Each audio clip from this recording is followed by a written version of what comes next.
Welcome. Okay, what we're going to do today is set up a mission that's very similar to the Mars Science Lab rover on Mars.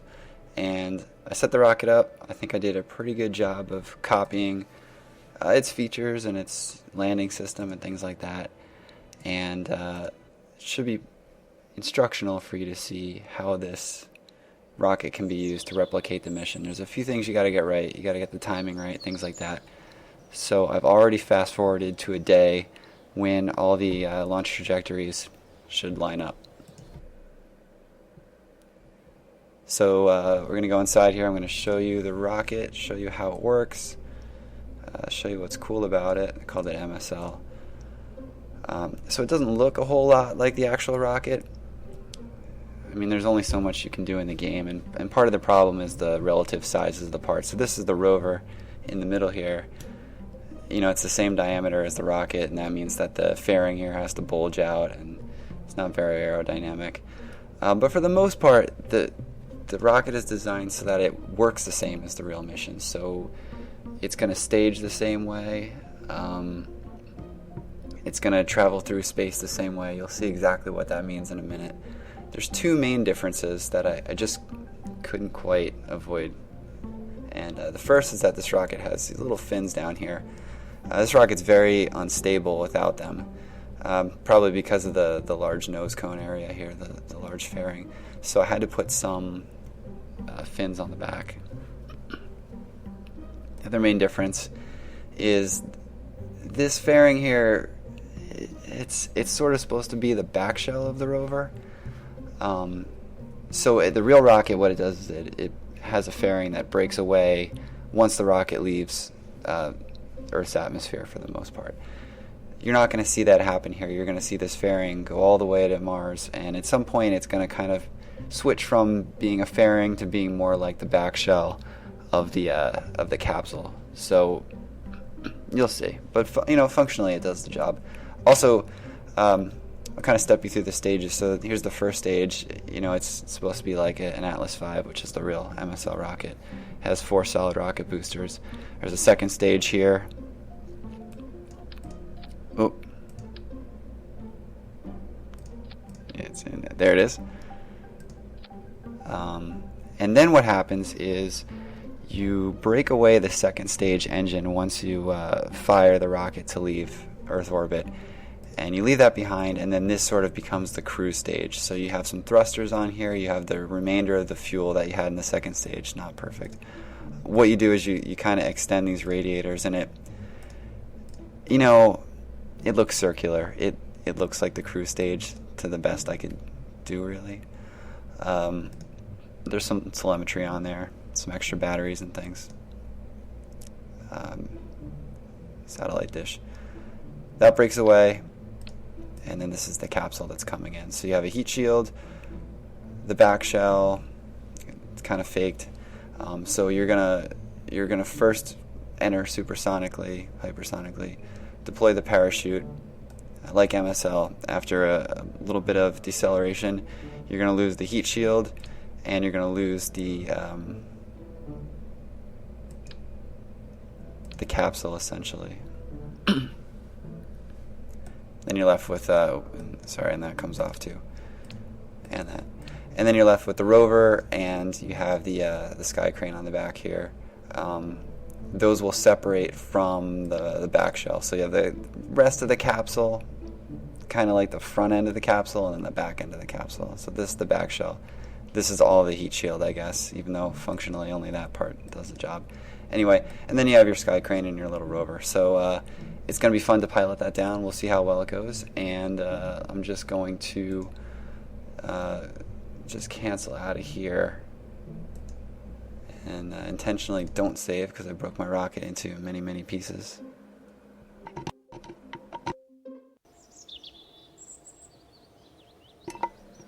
All right. So hopefully I can get this launch right on the first try. It's still not very stable, even with the fins. I'm going to try not to use too much AI in this. I'm going to try to do it mostly manually. And I think if I have the timing right, it should look really great. Let me just make sure that we're in the right position. So let's align ourselves with the solar system here. So what you're going to want to do is launch when Mars or Duna is at this position relative to Earth here at the bottom.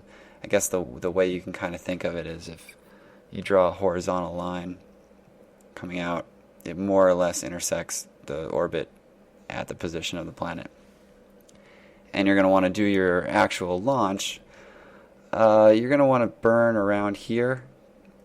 So I figure we'll want to be about here when we take off.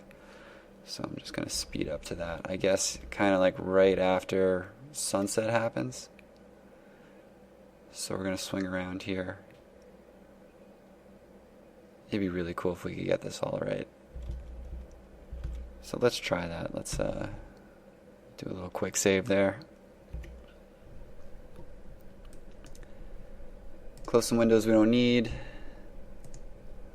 That we'll need later. And I guess that's really it. So I think we're going to go to like an 80 kilometer orbit. That's pretty safe. That gets the job done well. So let's point straight. Go to full throttle. We won't stay there very long. The rocket's pretty light. It's pretty minimal. It just does the job. You got to get everything just right, and it just does the job. So we'll have to throttle back pretty quickly. Otherwise, we actually start to generate too much aerodynamic forces and really wasting fuel and more likely to go unstable. So let's go. So do a quick little turn here just so we don't drop our SRBs over the launch site. And when we get up to 100 meters a second, I'm already going to throttle back for the most part. I'm going to leave a little bit of throttle in there just so we have some additional gimbal control of the rocket, but we don't really want to provide much thrust.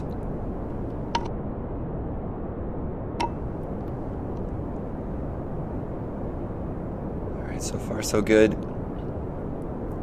It's pretty standard now. We're just launching, just trying to stay under control, turn a little bit, but you really got to turn slowly. I mean, it's a matter of just tilting over and then hitting T real quick to recenter. What I'm watching here is the apoapsis. I want this to eventually be 80, but we're going to want a gravity turn to it. So when we get to about 60, like 70, I'm going to really start cutting the engine and things like that. Let's tip over a little more. I feel it fighting us. Good. When that happens, we can drop our SRBs. And now it's much, much easier to control the rocket.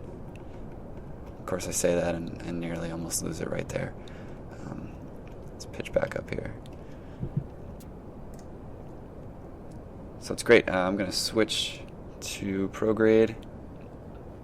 That guarantees that we burn efficiently because our velocity vector is aligned with our thrust vector, therefore maximizing power. And just watching this tick up. Like I said, we're going to want to stop at around 70 or so and then do a gravity turn. Let's see how we look from far away. So far so good. Inclination is less than a degree. That's great. And not much else to do at the moment. This is kind of an annoying feature. I had to have this pipe here because the fuel tank for the second stage is actually up in the sort of cruise stage area. So that pipe's necessary to get the fuel down. You'll see what happens with that in a bit. Okay, so we're kind of approaching the temporary apoapsis I want, maybe just a little more than 70, let's say 75, 76, and then we're going to cut it.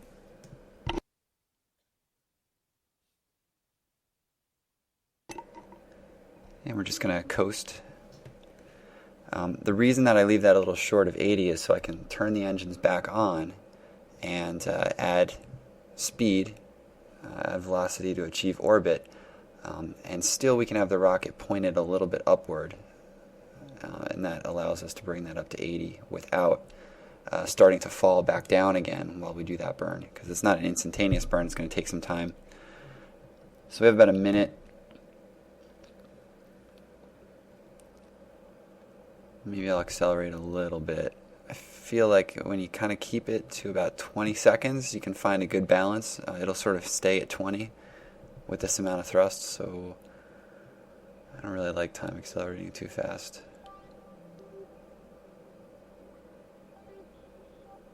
So we're at 30. You can see we're almost flying level now. I'm going to slowly turn that on. Good, so we're kind of holding steady at 26. That's great. So what that means is we're continuing to increase the apoapsis, so we haven't quite hit 80 yet, but we're also increasing our orbital velocity. So what that kind of all lets us do is ideally just kind of have everything line up, get into a circular orbit at 80. Watch the periapsis coming up here. Okay, so there's our first stage, so we lose that. Give ourselves a little throttle and fire the second stage.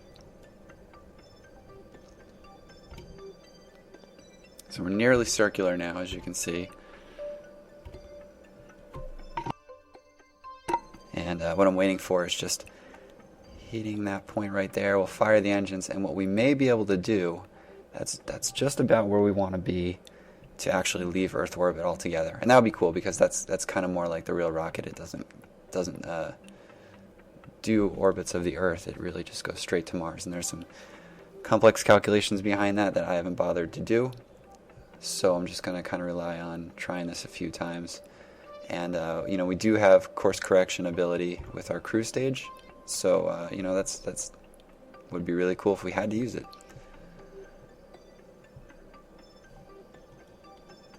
So I think I'm going to go for it. We're just about apoapsis here, so I'm going to we're pointing the right direction. I'm going to give it full throttle and just watch the map view to see when we're going to leave Earth orbit here. If everything works out, we should be going kind of directly to the right. So watch this swing down and cut it a little more, a little more. There we go. So we got a nice hyperbolic exit, and that's it.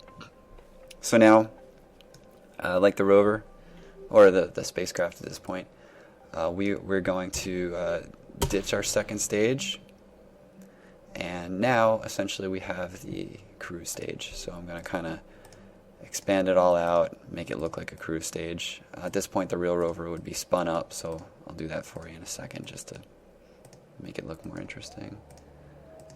And we are on our way. Do I have another solar panel there? Yeah. Here we go. Spin stabilize us, just for fun. And there's no coming back. Didn't even spin that fast, but whatever, I'm just having fun.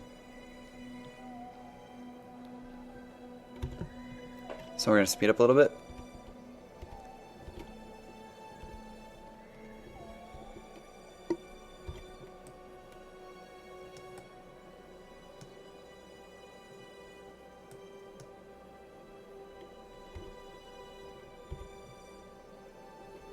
And we're about to leave the sphere of influence of the Earth, or Kerbin, or whatever.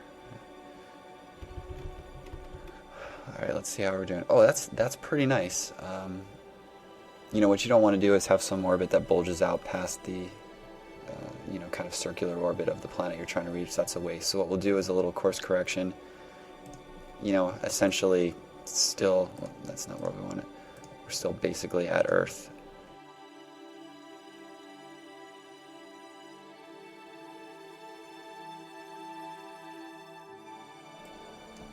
Drag that out. Oops. Oh, too much already. Ah, awesome. Okay, so we're getting some... Oh, wow. Hey, that's not bad. So let's just warp over to that.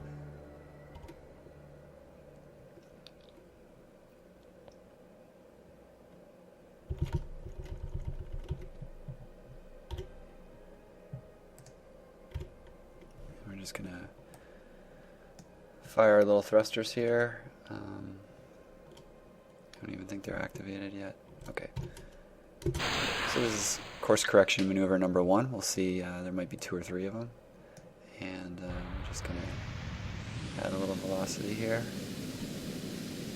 So you can see we have under 1,000 meters a second, or I guess 1,500 meters a second left to delta V. So, you know, we're kind of cutting it close in a way, but that's the way it is in space travel.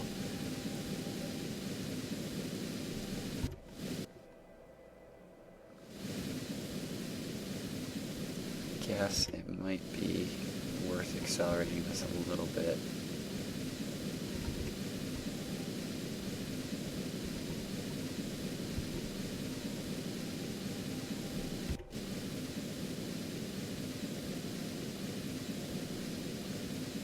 Slowly working our way there.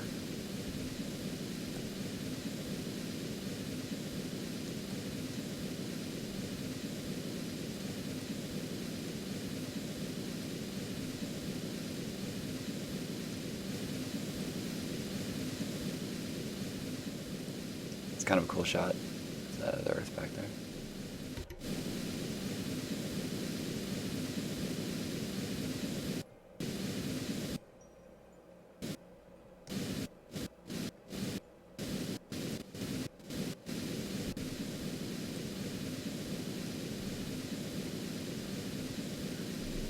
Got about a minute to go.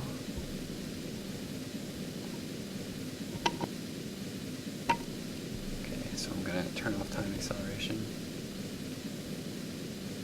Well, I'm going to turn it back.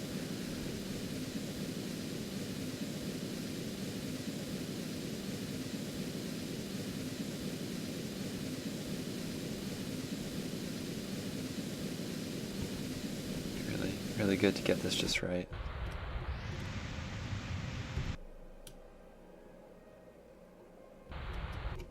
Alright, good enough. Cool, so we should see ourselves planning to intersect, and that's awesome. We'll do another course correction on the way.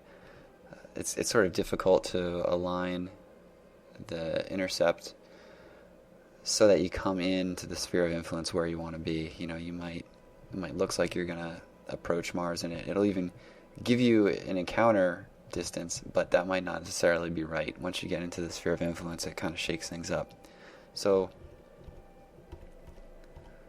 let's speed up a little bit and now really start flying on an interplanetary trajectory.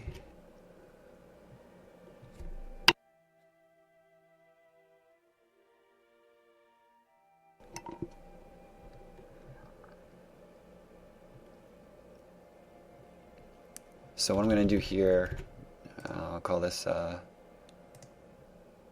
correction burn number 2. So yeah, okay, so we'd be coming in at 25 million meters. Let's see if we can bring that down a little bit just by playing with the different directions here. Why is that already going to give us 100 meters a second?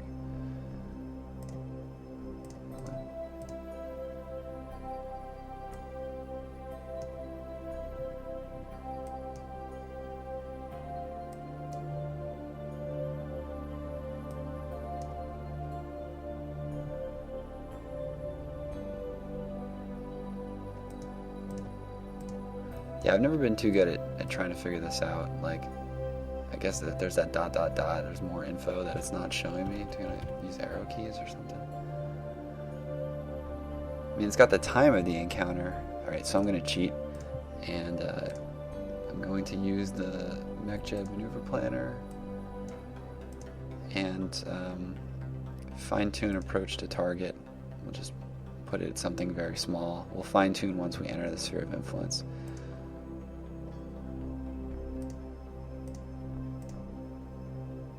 So it's going to auto-warp us there and do this for us. I mean, I said I wasn't going to cheat, but this is just, I don't know, the game doesn't really allow this to be automated.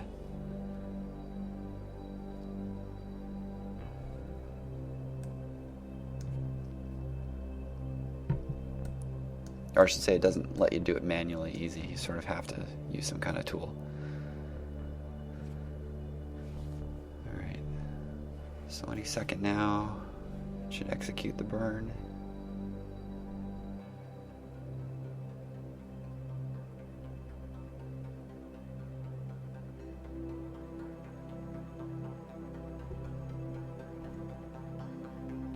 Just watching this.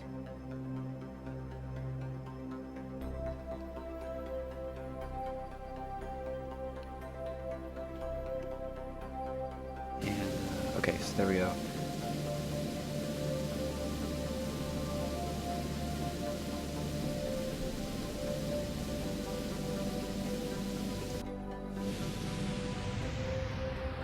So yeah, I'll just assume that got done what we want to do. Do a quick save, and now let's just continue. You know what I should do? There's some trouble you can really get yourself into if you don't watch your batteries, because we have all these automated things running. Probably what we want to do is just kind of point towards the sun or something like that. Actually, we should point away from it and get better solar panel coverage that way.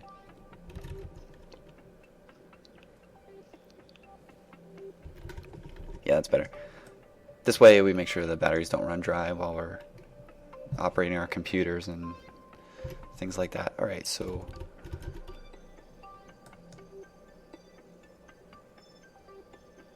yeah, that's pretty good. See, now we have a periapsis number, and like I said before, that'll change once. I don't know why it's being weird like that, but it's something we can work with, and we'll do some little correction burns once we get real close. That'll put us on an approach through the atmosphere, and then once you get that, as long as you dive deep enough and lose enough speed, you're good. We'll let the heat shield take care of all that.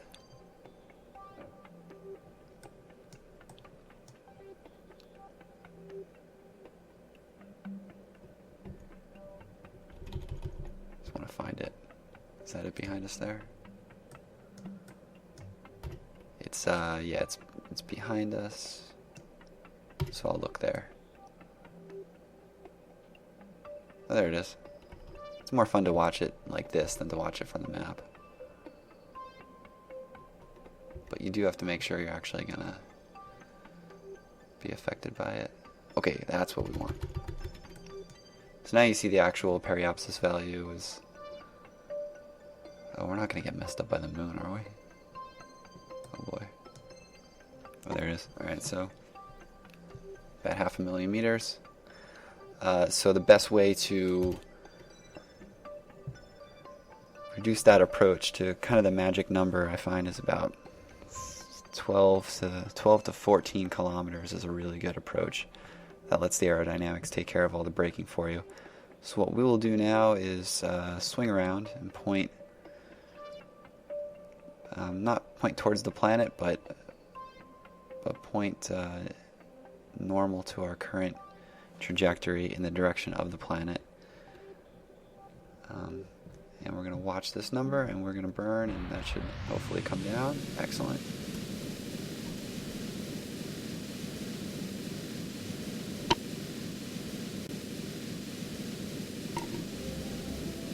And you see what happens as our approach is getting closer. That's causing the orbit to kind of wrap around there. And I'm going to switch back to this view and turn it down a little bit. Okay, perfect. So that's it. We've cruised all the way, and we'll lose our cruise stage as soon as we get close to the planet, just because that's how the real mission works. So here we go. Time accelerate, but not too quick. I don't want to skip past it, because when you time accelerate quickly, you do sometimes let the computer kind of have you pass through the planet without actually doing the math to see. This is cool. I got some weather effects going on. Looks like there's a hurricane. I don't think that's really accurate, but oh, that's neat. We may even land in a place where we get a nice moon there. You know, if you actually want to land in a particular place on the planet, this is much more complicated. But I kind of just land wherever, and hopefully it won't be in a canyon or something difficult. But I think I can land it no matter what. So alright, so we're about to come in. So now, like the real mission, we'll ditch our cruise stage. Now let's spin up too, just so it kind of looks like the real thing. Awesome.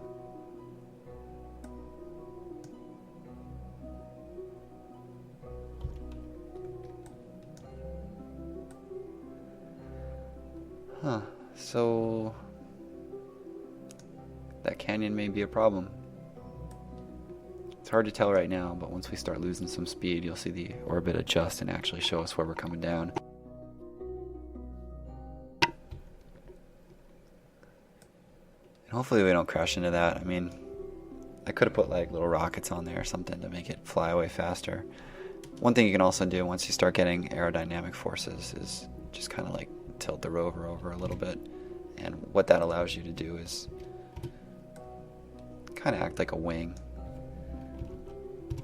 Okay, so let's speed it up just a little bit. Oh yeah, when you speed it up, things stop spinning. Whatever. Looks like there's some. Is that snow? How are we doing with that canyon? We'll find out. Okay, so now we're in the atmosphere. And, oh geez. Oh, okay. That wouldn't have been too professional.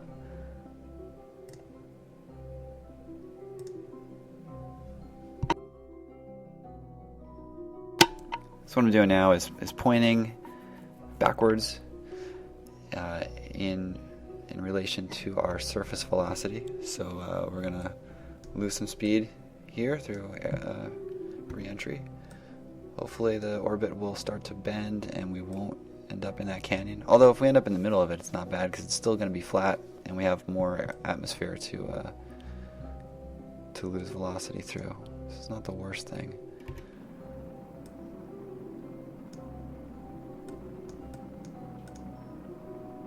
Should have plenty of ablator. And really the next thing is once we reach a safe velocity, let me save just in case, I will deploy the parachute, and then the 7 minutes of terror, I guess we're already a minute through it. It'll progress just like you expect. Alright, so that's not snow, that's a city, some kind of glitch in one of the mod packs. You can make what you want of that. Okay, cool. So we're captured. And how high are we? Okay, so we're at 8 kilometers. I really hope we decelerate some more. We're at a higher rate. Oh, let's put that on.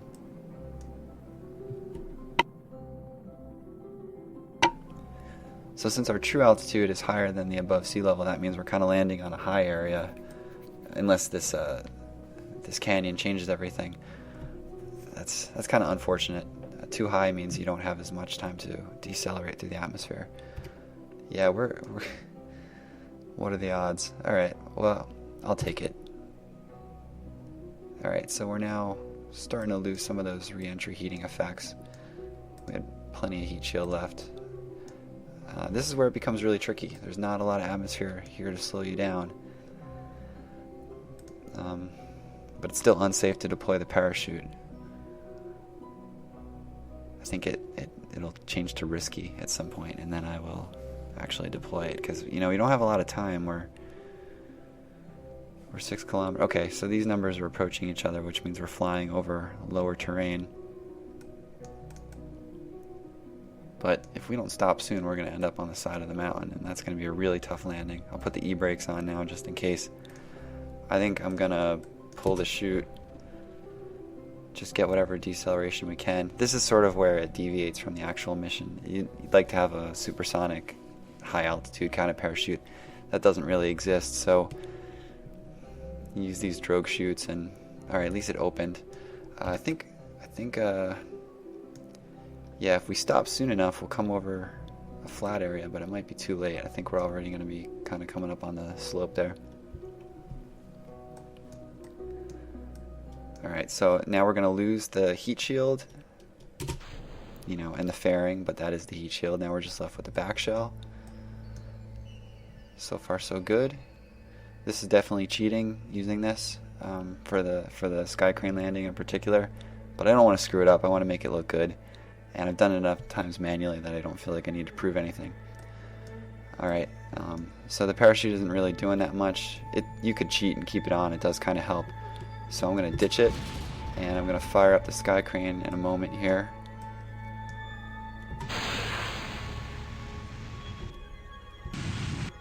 And I'm just going to kind of use it to control ourselves. Looks like we're coming in a safe place. Coming in a little fast. It's cool we got the shadow there to kind of help us cheat. Turn the throttle down a little bit. This is looking real good. And then, cool, there's our shadow at the last minute. Oh no! Oh no, I can't believe it. We rolled the rover over. Oh, I can't believe it. Well, oh, it would have been so perfect. It's beautiful here. Well, blame it on bad trajectory planning and the fact that we ended up here. Overall, I'm pretty impressed that it was able to work out doing that burn from Earth, launching us on the trajectory to come to Mars. I don't know, maybe there's some reaction wheel in here or something I can do to roll us over, but I don't think there's a whole lot we can do. So that's unfortunate, but you know, we can do some science. Oh, you know what I got? I do have a satellite dish on the front. I wonder if we can use that. This is really risky. Let's extend the antenna and try to roll ourselves over or something like that once that happens. I don't know. Do it. Come on, keep going. Oh man. So close. Alright. I'll just cycle it a few times.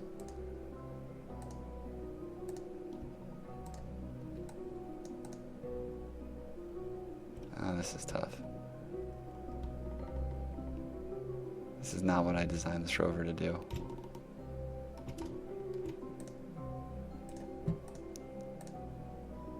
If I extend it at just the right time, we can go the other way and then come back down.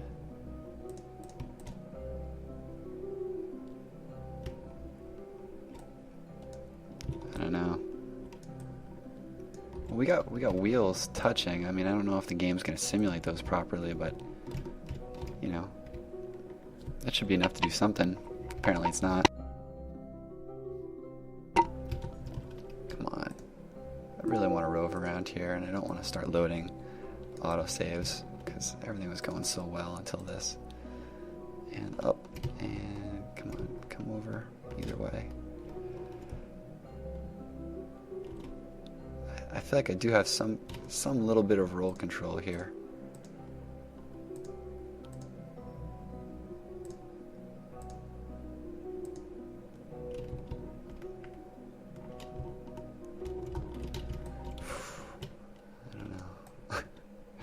It looks kind of funny. See, I got a little RTG there. I mean, I built it as much like the MSL rover that I could, which is not very close at all visually, but I mean, it doesn't even have 6 wheels. But, you know, it's hard to fit things inside those rockets without having them extend and look kind of unprofessional.